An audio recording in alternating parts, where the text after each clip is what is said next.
কি বলবো তোমাদের, আজ 15 দিন আগেকার বিয়েবাড়ির ভিডিও আজ আমি পোস্ট করছি এডিটিং করে। যাই হোক, এতটাই পরিমাণে আমার সময়ের অভাব।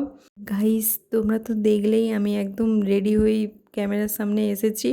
তো বাড়ির একদম সামনেই, যেহেতু দরজা খুললেই বিয়েবাড়ির গেটটা তো দেখাই যাচ্ছিল। আমি যেতে না যেতেই একদম স্টার্টার আইটেমে চলে গেছিলাম। তোমরা তো ভীষণ পরিমাণেই জানো আমি তো পেটুক এক নম্বরের। যেতে না যেতেই চিকেন পপকর্ন, মোমো সব রকম নিয়েই আমি আমার মুখের মধ্যে চালান করছিলাম, মানে কোনটা ছেড়ে কোনটা খাবো এরকম একটা ব্যাপার হয়ে গেছিলো। তো যাই হোক, খাওয়া দাওয়ার পরে আইসক্রিম নিয়ে নিয়েছিলাম, এত পরিমাণে গরম লাগছিল। তো দেন ফুচকা, একদম বাড়ির সামনেই ফুচকার, মানে ঘর থেকে বেরাবো গেটের পরেই ফুচকার স্টলটা বসে। তো 20টা মতো পেটে ভরে নিয়েছি ফুচকা। তো এদেরকে কি বলবো গাইস, মকটেলে আমি 1 ঘন্টার মতো দাঁড়িয়ে মকটেলটা নিয়ে এলাম, আর এরা নির্লজ্জের মতো একটা ফটোশ্যুট করার জন্য আমার মকটেলটাকেই সাবার করে দিয়েছে। এদের মতো দুটা নির্লজ্জ দেখি নাই আমি বাপের জন্মে খান।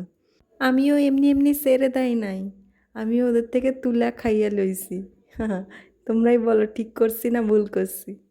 তো যাই হোক, এখন খাওয়া দাওয়ার পর্ব শেষ করে এখন ভিডিও শ্যুটের পর্ব চলছে। তো দেখো, এরা যেখানেই যাচ্ছে সেখানে একটা করে ভিডিও ফটো তুলছে।